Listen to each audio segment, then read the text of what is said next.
Warning, the following content is rated for mature audiences. Before we begin, we are going to talk about spoilers for the show. That, and there are plenty of adult themes akin to violence, molestation, torture, and rape. You've been warned. Redo of Healer is about a young lad, Kiaru, who, at the coming age of being an adult, gets his powers of healing. We find Kiaru awake, with a conversation of him wanting to be a hero, but he's modest and a realist. Whispers in his head lead him to some lake to uncover a magical creature who awakens his vision and memories of his previous life. He apparently lived a life before and redid everything as it once was. He did this after growing a tolerance to the addictive drugs he was given by his torturous party, chose to not heal his evil party members on purpose, and defeated the Demon Queen himself. This released the Philosopher's Stone and with it redid the entire world. He is taken by the princess to become a hero. The healing magic is sought after by the heroes, quote unquote, who endorses slavery of the species of demi-humans and the kingdom's land that was conquered from the demi-humans and tracked mischief and deviance into their ranks. For example, rape and torture is a constant. Kiaru doesn't even get one freaking episode to himself. There has to be someone drugging him, torturing, and violating him, and shown a good time of the maids on a nightly basis. Continuing to heal person after person with horrible side effects, he proceeds to continue living his life of torture in a dungeon until he grows strong enough from the mimicking of other people's powers through his healing ability and seeks his revenge on the princess. That's pretty much the summation of the entire plot, so let's get right into it. The biggest mistake of the show, despite the backlash of the show, specifically on Twitter, is not the content or graphic nature of the series. To be honest, this show is an absolutely disgusting, horrific, and degrading and repulsive show. But I have this desire to keep watching it for some reason. Because I am one of those people who, when in my teens, watched almost every single season and episode of Law & Order SVU. And this stuff is fascinatingly grotesque. Over the years, these type of entertainments bogged me down the more that I kept watching them. I just kept getting drained and the more that I kept watching. So I do like to know what happens, but I don't want to see the blood and guts unless the guy really deserved it. For example, like Berserker. I watched the censored version of the show, and I prefer it that way. I enjoy the dark entertainment aspect and topics and content of the show at times, but I'm not too much of a fan of the actual actions happening. For example, I watch horror movies through summaries from YouTube channels like Dead Meat and Found Flicks. I love horror, maybe of a murder mystery in a show, but I don't like it to be the main theme of the show. I got way too much of that in my childhood, and I'm kind of over it, so that's my own personal preference, and at least you can understand that. The biggest issue I have with the redo of Healer is a common one that I find in animes. Starting the plot right off the bat. Now, let me give two examples that give an introduction correctly, or at least in a better sense of what I mean. Attack on Titan and the Rising of the Shield Hero. Attack on Titan introduces the Colossus Titan in the very first clip, but this isn't something that requires any information. This is a glimpse into the future that is presented near the end of the episode, with his mother unfortunately being eaten by one of the Titans. We've already been introduced to what Titans existing. They exist in this world. We don't know anything about them. So when we see this in the first few seconds of the episode. So when we are reintroduced later to Titans, the chaos that's wrapped around the problems that are being wrapped around in the chaos and the carnage is not about the Titans existing, but instead what they do, their actions. The Rising of the Shield Hero takes a different approach, but their introduction is well done. Trapped in another world plots are a very common thing in anime, where the main character or characters are transported into another world where they can't escape until they finish their quest. That's well beyond themselves and their abilities in the beginning, a grand quest to achieve. The hero is given the shield, the main character, which is pretty lame in this world, and a few scenes play out of him talking with other heroes about the events of being transported into another world, a fantasy world. The next day, a few people wish to nobody wishes to join his party. Everyone else has people following them, but the hero, the shield hero, has no one. The princess chooses to go with him. It's like, oh, yay, fantastic. A very cute and lovely lady would like to go with the main hero. This is going to go well. He gets a tour of the city and shops to explore. And at the end of the day, he gets to dine with the princesses and is told a little bit about the city and the village and the customs and so on. And then things are just looking really, really up for him as he goes to sleep. But then she accuses him of raping her and violating her, which society at large chastises and ruins his name. So he spites everyone believing her lies and tries to venture the world on his own. The two main plots of him being trapped in another world and the major problem of being falsely accused of rape are given enough time to play out in the first episode. Redo of Healer, on the other hand, rushes everything way too quickly. They do introduce his wishes at the very beginning of redoing everything and seeking vengeance. I'm fine with that. But everything else after getting out of his home in the very beginning of the first episode is rushed. He gets voices in his head to go do something, and then he gets mesmerized and wanders into the woods. He stumbles upon a lake, and then he's chanting something that, okay, we just have to accept it. There's just, things are happening on screen that we just have to accept. It's not subtle, it's pretty just, okay, move on. He stumbles upon the lake and he somehow summons a star spirit still in his daze and being brainwashed or whatever. And then the star spirit grants him spirit sight. Okay? For the majority of the time that we get to know Kiaru, the main character, he's either suppressing life's experiences, or, because of him being drugged, raped, and tortured in captivity, or being drugged, raped, and tortured on his adventures. It's kind of like a little from column A and a little from column B example. This healer, the main character, constantly lived in misery, but apparently, after receiving all of his memories from all of his misfortunes he's gone through, chooses to go through the pain and suffering just to seek revenge. Let me get back to that for 1 second. I just want to introduce one more idea. He gets the main most galactic actions happening in fantasy. Boom, bam, fire, a meteor being struck, your flame attack. All these things are happening, a major battle at the very beginning. There is too much action happening for me to give a damn about. This should have been a season-ending battle. It should not have been a beginning season battle. If you have this at the very end of the season, or something that we're building up to, and then bam, all this action happening. Oh, cool, I'm invested with what's happening. But having it being a memory, there's too much, too quickly happening for me to care about anything that's happening. There's a lot of stuff happening, doesn't mean I care about it. That's an unfortunate thing that I got from the very first thing. I was even introducing.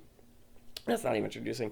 The first thing that I was trying to get into it, but the first thing I mentioned in the show out loud when I was watching this by myself was, I don't give a damn about what's happening right now. And it was a disappointing thing. I wanted to care, but there was too much happening. It's pretty much like a battle from the Hobbit trilogy from I think it's Peter Jackson. The one who created the Lord of the Rings series, the one who created the Hobbit series. There's just so many battles happening all the time that it's just, okay, we get it. There's lots of stuff happening, but I don't care about the characters that are battling. It's like, oh my gosh, war and death, it's so bad. Oh look, more war and death, it's so bad. Oh, Here's another battle. It's war and death and so bad. Oh, okay. Anyways, let's get back to this. The healer constantly lived in misery, but apparently, after getting his memory back, just want to point that out again, he gets his memory back of all the actions and all the horror that that happens to him. He receives all his memories from his misfortune that he's gone through, and he chooses to go through the pain and suffering to seek the revenge. They could have had him suffering and reveal to us at the beginning.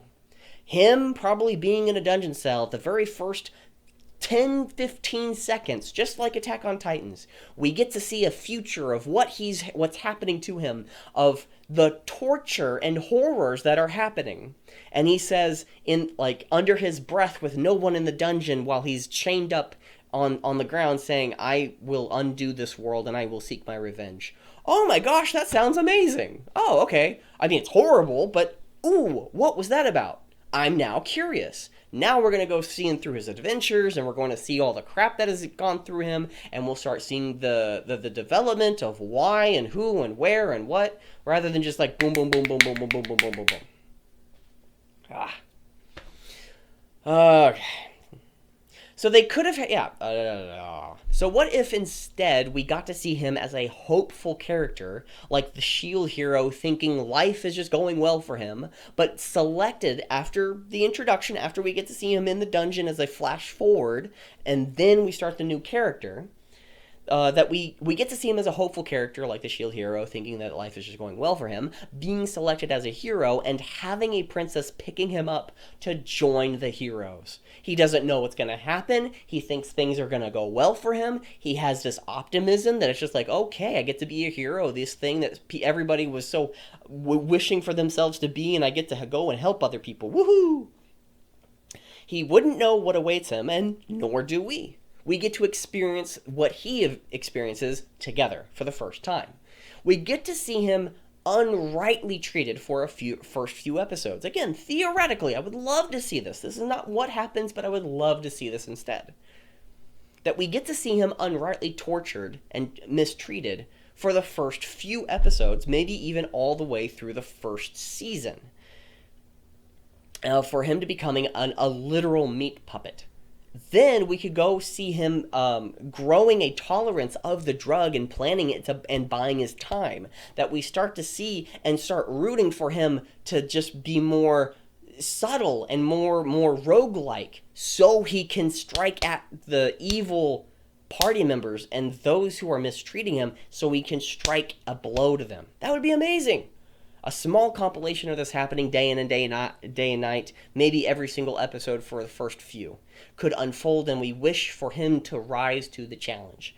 Then those memories he got back in the first episode could be a major fight in the last episode of the first season. We have context for all the characters. We know why we know that why they've been doing what they've done. We know who they are when we first, again, quote unquote, first reintroduced to them in this second season. Now these people with whom the character knows are evil, we are experiencing the evil through him. That's what should have happened. Then the last episode is him of choosing to redo the entire world using the Philosopher's Stone and waking up in his bed when he was young and innocent. That could have been the last scene in the first season. That would have been amazing to see. It would have been amazing to see the experience of him going through the experience. A great example would be Game of Thrones. We see a lot of people go through a lot of torture, the rising and fall, the fall and the rise of people who didn't deserve it, day in, day out, episode in, episode out, season in, season out. We could have seen that with the main character start as a slave, being misused, mistreated, abused, broken, and battered, to the point of at the very end of the season, he redoes everything, has memories of all the things that happened in his past life, but no one else does. And then, God, we could have gone so many other places with that. Then in the second season, we could witness his mind trying to remind him of the past before he gets taken by the princess. He could even go to the lake with the star elf and give him the quote-unquote spirit sight that we've seen on his adventures in the first season. We could have had that, but they introduced it as there's a thing now, and y'all accept it. If not, whatever. Because the star elf really does just come out of nowhere.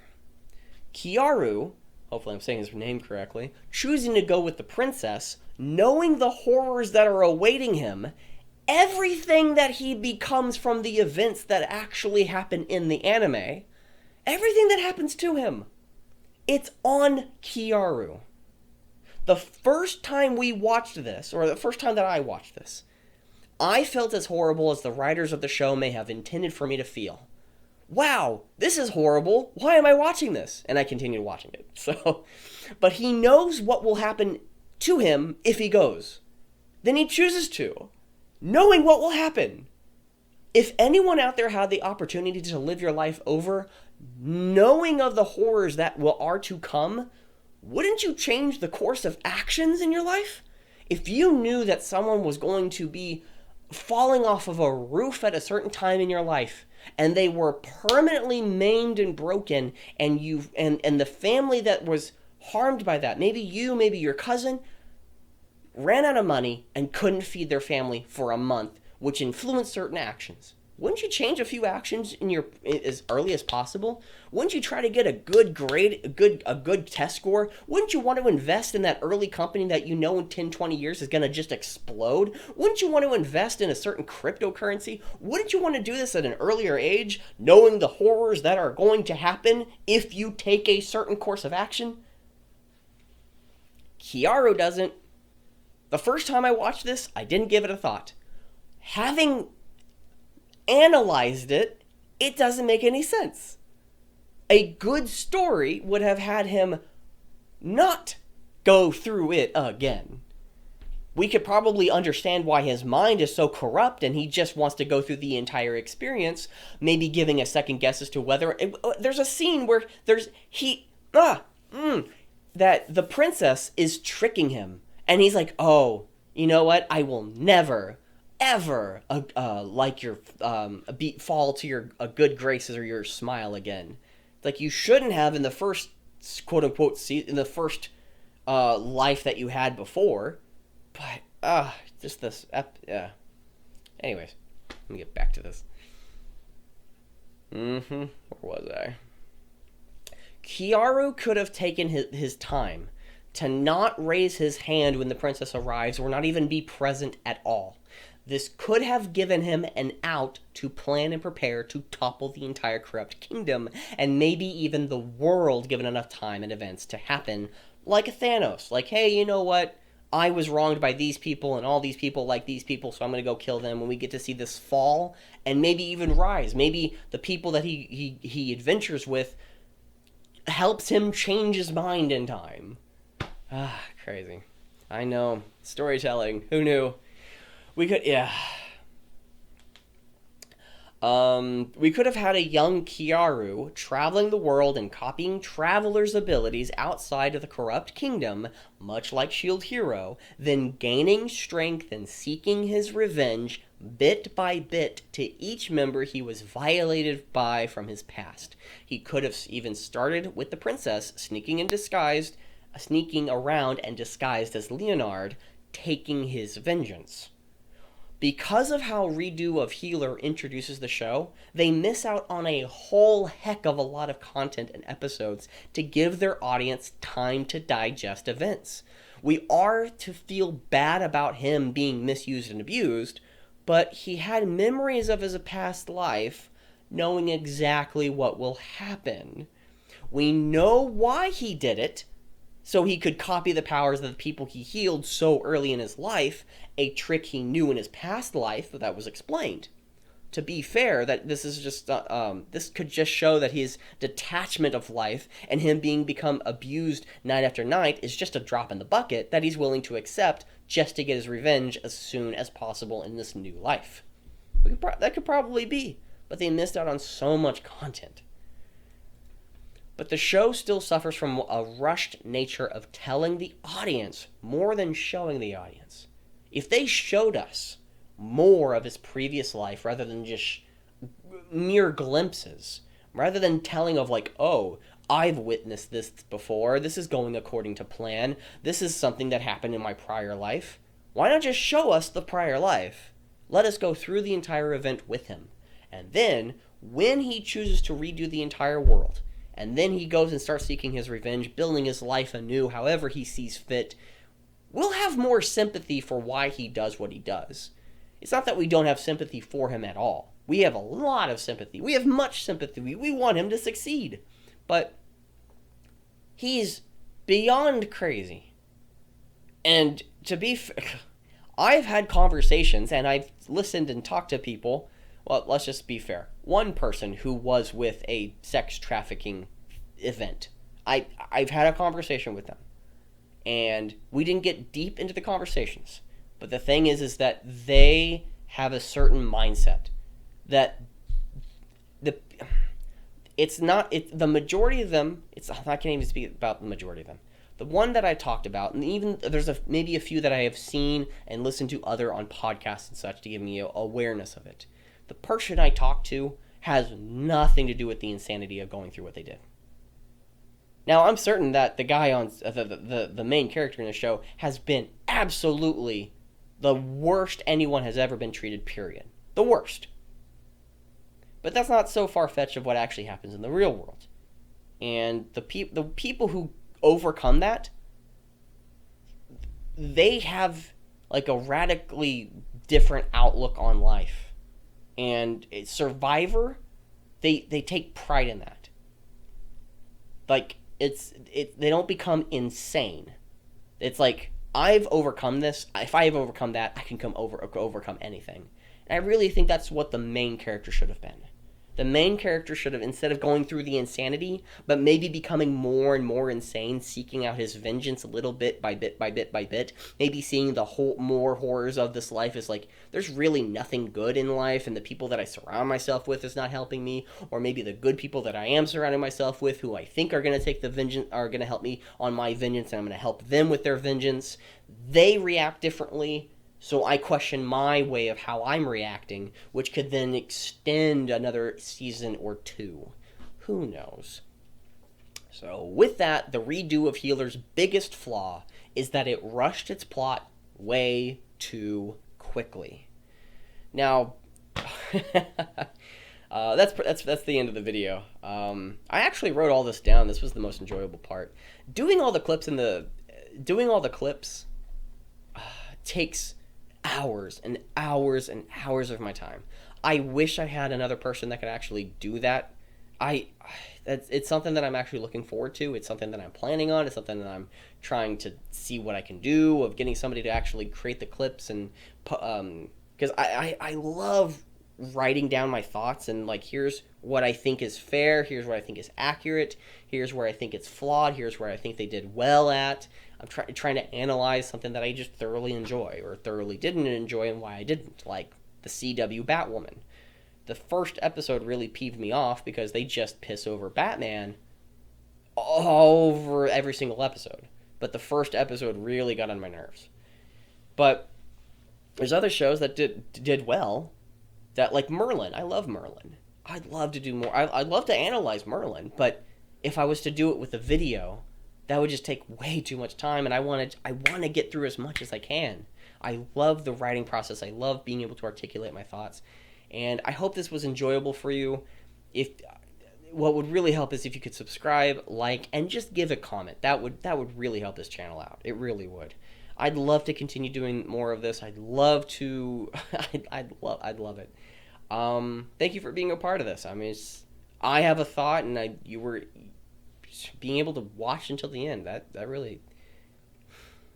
There's some gratitude there, man. Anyways, thank you very much for being a part of this. Please subscribe, like, and give a comment, and I will see you next time. Beep.